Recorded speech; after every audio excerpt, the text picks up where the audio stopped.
First Sunday start for you. First of all, how did you take the news, I guess, to kind of switching that up, and then what was your approach going today? Kind of a unique thing for you. You still go about it the same way. It was a coach's decision. They decided it was best for the team. So, that's something you got to focus on what you can control, and it's really out of my control. You just got to be ready, really, when your number's called to, go out and compete whenever that is.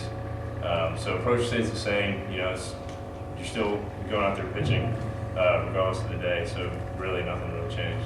We had 2 extra days to prepare. Did you feel any different out there because of that being fresher? I felt a little bit more rested, but I think that's just a natural feeling having those days. Like I said, it just felt pretty good. You guys, we talked about it. You guys have preached a lot. It's the focus maybe a little more this year on defense and pitching, especially these last 2 games. Well, I guess this whole series, they've all been pretty tight games. How important have those aspects of the game been, and how important is that for you guys to go a step further than you did last year? It's unbelievable, to be honest, especially knowing you have those guys behind you that will make plays.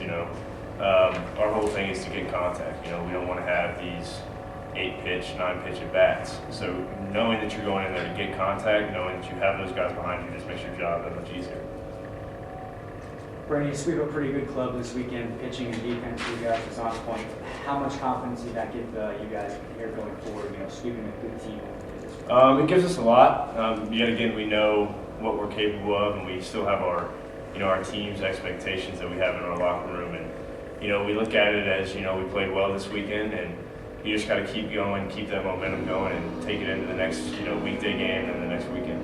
Do you think that, I don't know if there's any rust involved for you for not throwing summer, not throwing the fall, that maybe the early part of this year you might run into some hurdles, maybe like you did against Kentucky? It was a long time off, I can say that, but I think it was the decision that we made to work on strength and stuff like that. So I think there's with every decision you make, there's going to be some pros and cons of it. So with that decision being made, you still have to go out there and compete and get the job done.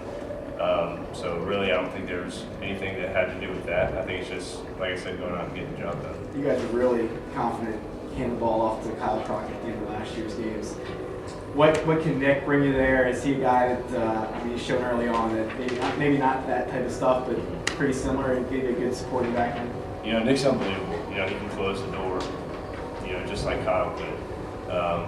As you can tell this weekend, we feel very, very comfortable giving it to him. He's a dominant guy that, has the right mindset to, go out there and close the door. So we feel